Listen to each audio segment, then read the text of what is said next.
biso nde to vivre to en école te. Mais la maille on est les canaux kuna likoba sokola biso moto mais donc et aka bien te. Mais dingi. Ma didi on ka biso to mela. Bozo mela mais nazo mona bozana bana ya mike, c'est-à-dire que bazo bota bokinda robota mama na ngai. Biso robota biso kana dingi so kuten pe na nzela oboti kaka okomi kuna bakati mwana moto. Baka bon pe sala maka ba bota na nzela. Oh bon biso to bota na nzela ndiye mwana nga bota na nzela. Oh. To ke ding.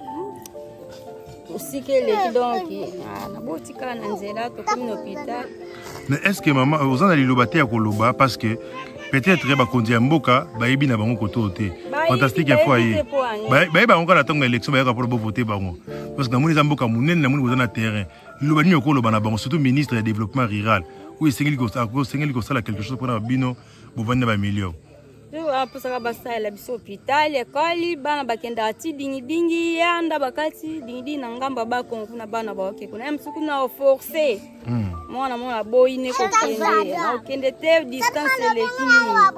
Tout en pour ça ka école, hôpital. Voilà, merci beaucoup Bakonzi Mboka ya République du Congo. Totondi bino moto na obozali ko sala toyebi ke mboka zali monene me batu ya village intimanta ba wape babeti mbela epai na bino. Bonjour maman, bonne santé. Maman uchi wapi? Na uchi kana mama timanta baka koto. Kombo nani? Kombo na Sara. Biso fantastique info te otala bino lelo zali loba ko loba par rapport ya vie bozo mene koto yo ezoleka ndenge ni. Vie ke kitoko te dans mboka vraiment donc. Kolia bien, kolia moko bien te. Donc mai pasi. Donc, qui me paye, ça paye, et qui te rote vraiment. Fantastique Info TV, magazine au business.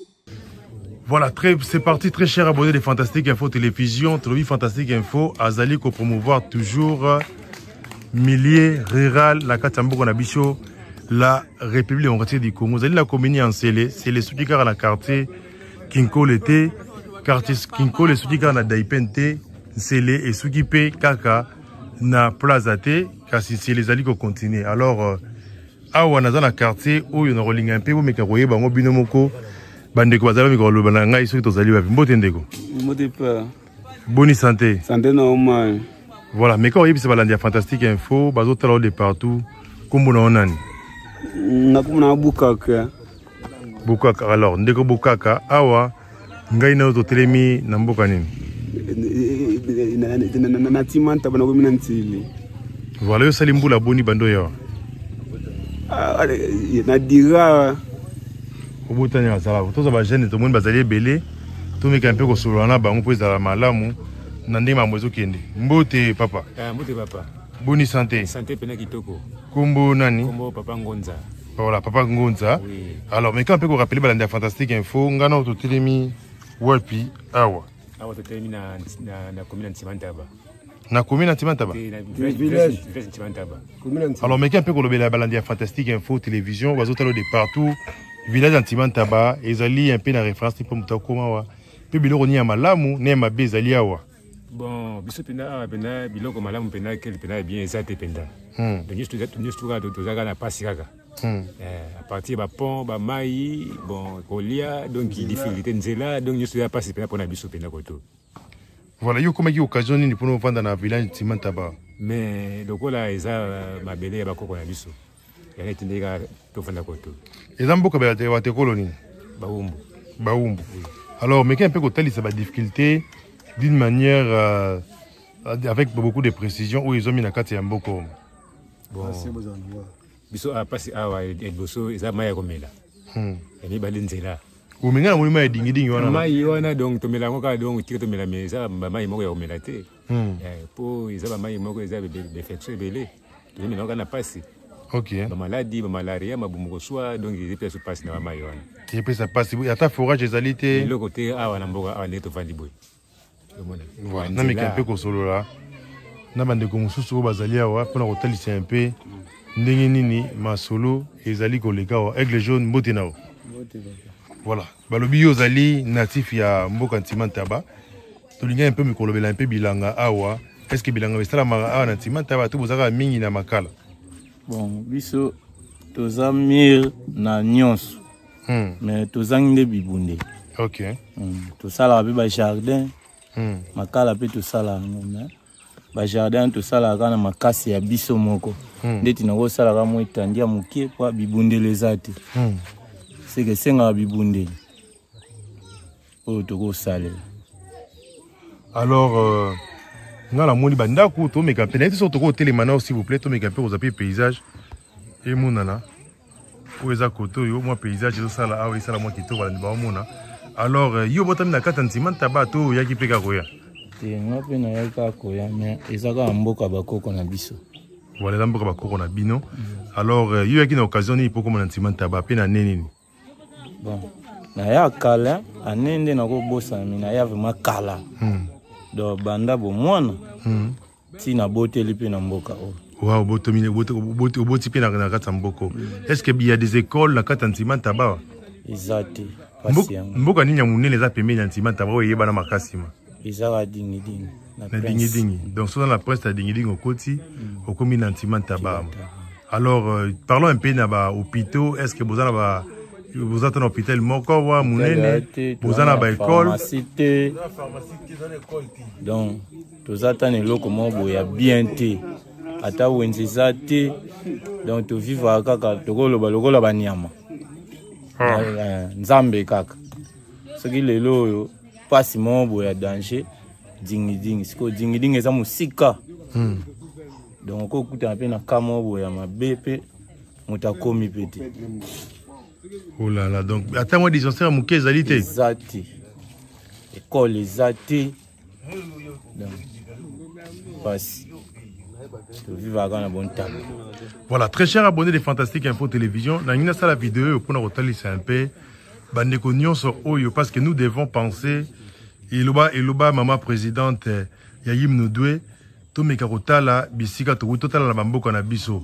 Alors kotala bamboka a pe zali ça fait partie ya mboka zali milliers ou zali rural ya kati ya ville province ya Kinshasa mais kasi botala bino moko population ndenge ezali mboka ezali mabele kitoko mais il n'y a pas des hôpitaux, il n'y a pas des écoles, donc population azali ko vanda kaka na ningi omoni na lien pe ko lakisa yango na vidéo ya molaite na vidéo ya mokuse pour na kotala un peu ba réalité où ezali awa na kati ya village Timantaba. Donc baloni ti village ya Timantaba ezali pemé na village ya munene ya dingi dingi na nzela ya route ya Njili Brasserie. Donc tout meka ko penser na bamboka na biso ministère ya développement rural mosala na ezali nini soki ba village awa ezali boezaka rapasi na moni mama kuna avandi na bana na meka pe kokoma pembeni na ye koyoka mwa maloba na bongo na population vraiment bandeko bavanda na mboka ou bakenda mboka lowa ngai bakomona ndenge nini paysage ezalaka na mboka apparemment ezali koto la population azali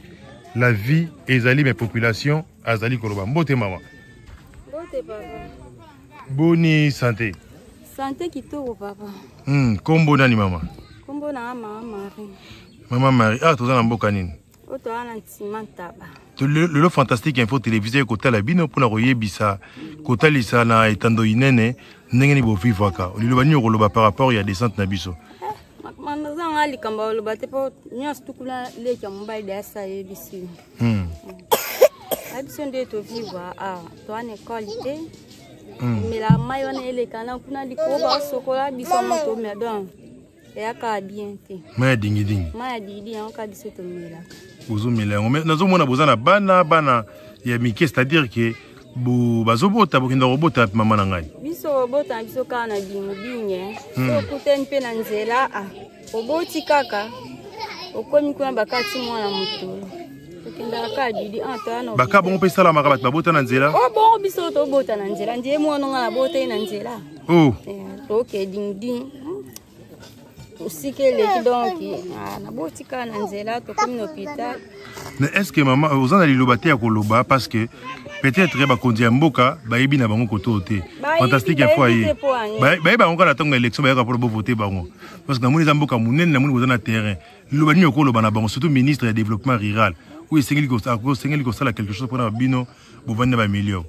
Tu apusaka basala biso hôpital école bana bakenda ti dingi dingi yanda bakati dingi na ngamba ba konku na bana ba OK kuna msuku na forcer mwana mwana boyi ne kokende na okende te distance eleki mingi soki wana posa kaka ekole hôpital. Voilà, merci beaucoup bakonzi ya mboka ya République du Congo. Totondi bino motondi na obozali kosala toyebi ke mboka ezali monene me bato ya village Ntimantaba wape babeti mbela epai na bino. Bonjour maman, bonne santé. Santé bien. Maman uchi wapi? Na uchi kana mama Ntimantaba kote. Kombo nani? Kombo nanga Sara. Biso fantastique info te otala bino lelo. Ozali loba koloba par rapport ya vie bozo mene koto yo ezoleka ndenge nini? Vie ki kitoko te dans mboka vraiment donc. Kolia bien, kolia moko bien te. Donc mai pasi. Donc qui me paye ça paye paye et kitoko te vraiment.